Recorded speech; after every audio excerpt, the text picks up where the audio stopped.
A kind dove saw this and dropped a leaf. The ant climbed on and was saved.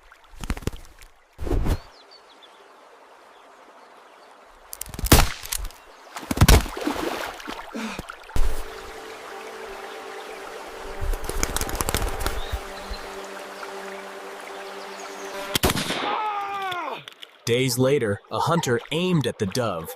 The ant bit the hunter's foot.